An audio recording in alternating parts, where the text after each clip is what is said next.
Morning students. Jyoti public senior secondary school online classes में आप सभी का स्वागत है। हम लोग आज से 9th क्लास की एसएसटी सब्जेक्ट को स्टार्ट करने जा रहे हैं। सब्जेक्ट है एसएसटी।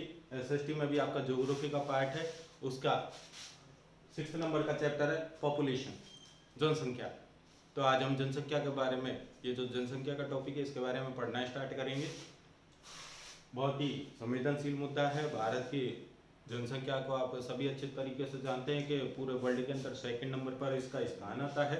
पूरे वर्ल्ड के अंदर 2nd नंबर की सबसे बड़ी जनसंख्या यह है। तो देखें, करते हैं शुरुआत। सबसे पहले इस पूरे लेसन के अंदर कुछ बहुत ही महत्वपूर्ण शब्द आएंगे, तो इसकी जो ग्लोसरी है, महत्वपूर्ण शब्दों की शब्दावली है, उनके बारे में हम जान लेते हैं ताकि इस लेसन को समझने में बहुत आसान रहे। तो आज सबसे पहले जो महत्वपूर्ण शब्द आएंगे उनके बारे में ही आज आप लोगों को मैं बता रहा हूँ। कल से हम लोग इस लेसन को सिस्टमेटिकली रूप से हम इसको शुरू करेंगे। तो देखें, एज कंपोजिशन यानी कि आयु का वर्गीकरण। तो इसके अंदर क्या होता है कि विभिन्न वर्ग के जो लोग रहते हैं कि इतने वर्ष से लेकर के इतने वर्ष तक के उम्र के कितने लोग हैं, इतने वर्ष से इतने उम्र तक के जो लोग हैं उनमें कितने महिलाएं, कितने बच्चे हैं, कितने पुरुष हैं, कितने लड़कियां हैं, कितने आदमी हैं, ये सारी चीज़ें इसके अंदर विभाजित की जाती हैं। एज कंपोजिशन के कार्य को किया जाता है, क्योंकि आज के समय में जो जनगणना का काम होता है वह पूरे आंकड़ों को ध्यान में रखते हुए किया जाता है। स्त्री, पुरुष, बच्चे, लड़के, लड़कियां, सबों की संख्याओं को ध्यान में रखते हुए किया जाता है।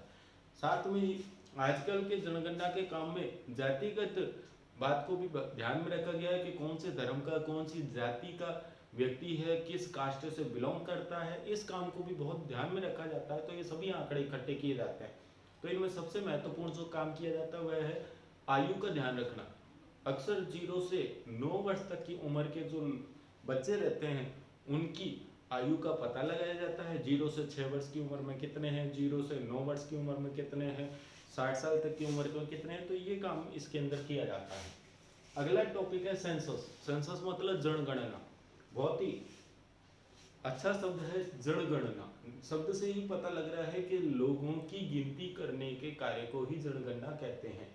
लोगों की संख्या को तो हम जनसंख्या कहते हैं, लेकिन लोगों को गिनती करने के कार्य को हम जनगणना कहते हैं। अब सबसे पहली बात ये आती है कि जो लोगों की गिनती है इसके कार्य की शुरुआत की कब गई।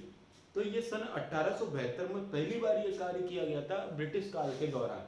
तो लोगों की काउंटिंग की गई थी, टोटल भारत के अंदर कितने लोग मौजूद थे, तो ये काउंटिंग की गई थी 1872 में, पहली बार की गई थी। लेकिन इस जनगणना के जो आंकड़े थे वो व्यवस्थित रूप से इकट्ठे नहीं किए जा सके। अब इसके बाद 1881 के अंदर 1881 के भीतर अगली जनगणना को करवाया गया।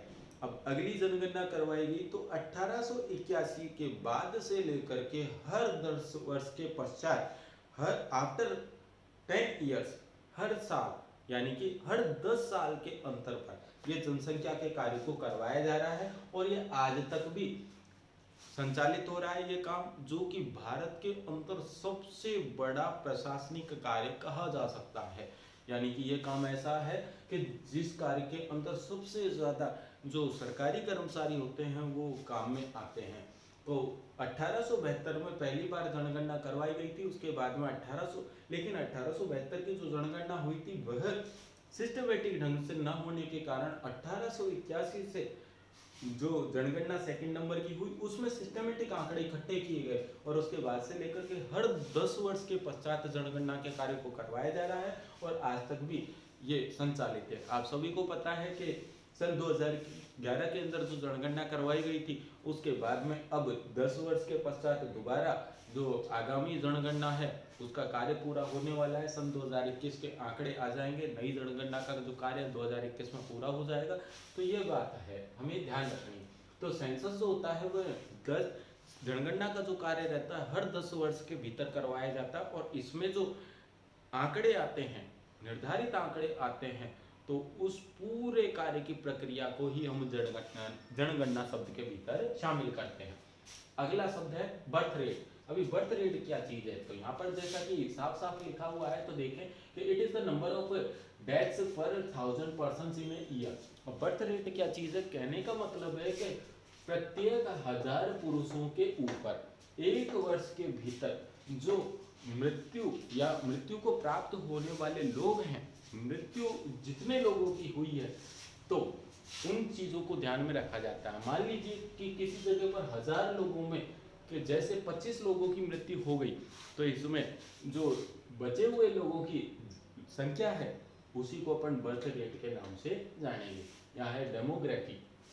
डेमोग्राफी का मतलब होता है जनसांख्यिकी या जनसांख्यिकी विज्ञान। इसमें क्या होता है कि एक ऐसा अध्ययन होता है जिसमें जनगणना के आंकड़ों का अध्ययन किया जाता है। ये एक इस प्रकार का विज्ञान है जिसमें जनगणना के आंकड़ों का विभिन्न पक्षों का, यानी कि जनगणना के विभिन्न पक्षों का इसमें अध्ययन किया जाता है। डेंसिटी ऑफ पॉपुलेशन, जनसंख्या घनत्व या जन घनत्व।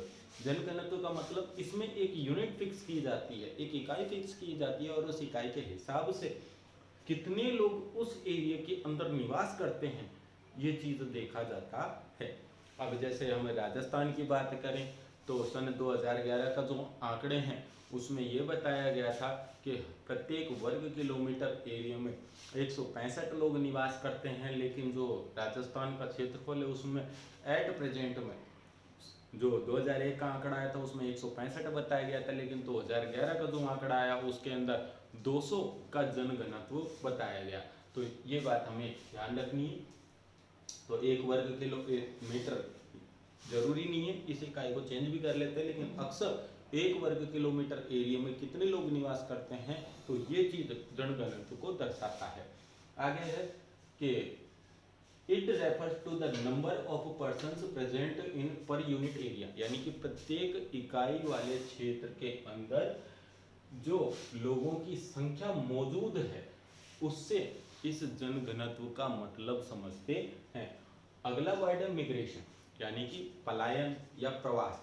एक स्थान से दूसरे स्थान पर लोगों के चले जाने के कार्य को ही या किसी वजह से किसी पर्पज के कारण एक स्थान से दूसरे जगह पर जाकर निवास करने के कार्य को ही हम मिग्रेशन कहते हैं। इंटरनल मिग्रेशन, अब कई बार क्या होता है कि एक देश के भीतर ही एक राज्य से दूसरे राज्य में, एक स्थान से दूसरे स्थान पर जब लोग पलायन कर जाते हैं, एक स्थान से दूसरे स्थान पर चले जाते हैं, तो इस कार्य को ही हम इंटरनल मिग्रेशन कहते हैं।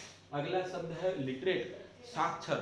साक्षर शब्द का मतलब क्या है, अब जनगणना के भीतर क्या है कि साक्षरता दर को भी ध्यान में रखा जाता है। तो साक्षर किसे कहें, तो भारतीय जनगणना के अनुसार ये बात कही गई है कि जो व्यक्ति 7 वर्ष की उम्र को प्राप्त है और किसी भाषा के अक्षरों का ज्ञान रखता है तो उस व्यक्ति को साक्षर माना जाए। यानी कि साक्षर होने के लिए एक उम्र निर्धारित की गई है और वह है 7 वर्ष। तो 7 वर्ष तक का कोई भी व्यक्ति यदि अक्षरों का ज्ञान रखता है, किसी भी भाषा का ज्ञान रखता है, तो उसे साक्षर माना जाएगा।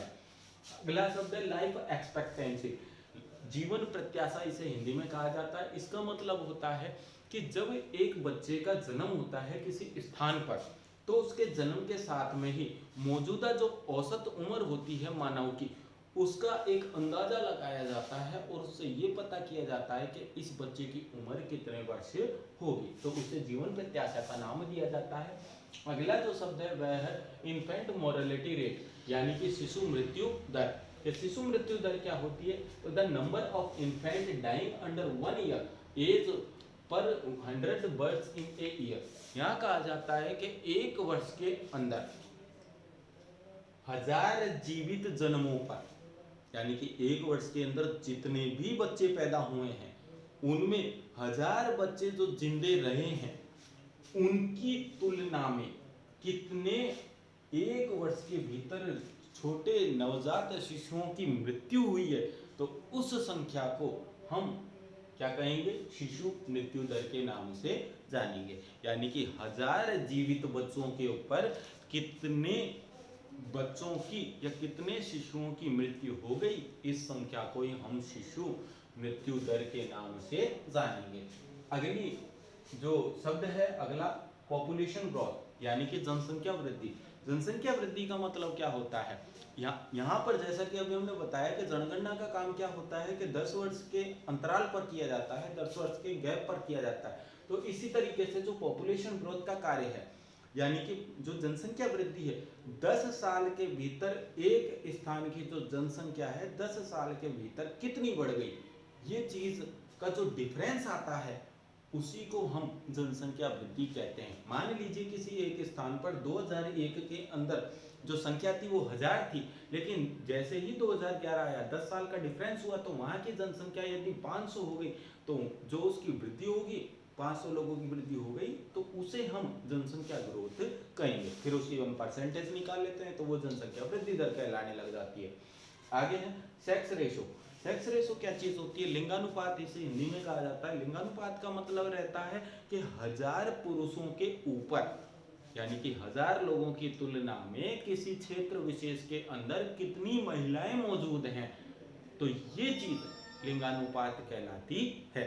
यानी कि किसी स्थान पर 1000 पुरुष हैं तो उनकी संख्या की तुलना में कितनी महिलाएं मौजूद है उसे हम सेक्स रेशो कहेंगे, लिंगानुपात कहेंगे। जैसे राजस्थान की हम बात करें तो एट प्रेजेंट में 1000 पुरुषों के ऊपर 928 महिलाएं हैं, तो ये 928 जो है और जो 1000 लोगों की संख्या पर है तो इसे हम सेक्स रेशो कहेंगे या लिंगानुपात कहेंगे।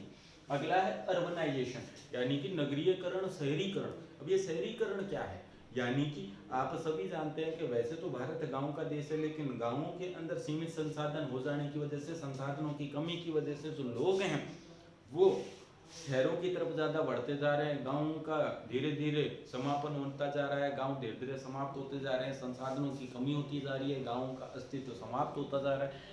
तो शहरीकरण की प्रक्रिया बढ़ी है, इंडस्ट्रियलाइजेशन ज्यादा बढ़ता जा रहा है, शहरों की जो क्षेत्र था, विस्तार था, वह बढ़ता जा रहा है, गाँव का जो अस्तित्व वह समाप्त होता जा रहा है, जो ग्रामीण संस्कृति थी उसका धीरे धीरे ह्रास होता जा रहा है। तो ये क्यों हो रहा है, ये सब अर्बनाइजेशन के कारण हो रहा है, शहरीकरण के कारण हो रहा है। क्योंकि गाँवों के अंदर सीमित संसाधन होने की वजह से लोगों को काम धंधा नहीं मिलता, आने जाने में सुविधा नहीं होती, यातायात के साधन अवेलेबल नहीं होते, खाने पीने का सामान अच्छी तरीके से नहीं मिलता, जो प्राकृतिक संसाधन है उसकी उपलब्धता नहीं होती, अनेकों प्रकार की समस्याएं होती है। तो इस वजह से व्यक्ति जो है वो शहर की तरफ बढ़ता है और इसी प्रक्रिया को हम अर्बनाइजेशन कहते हैं।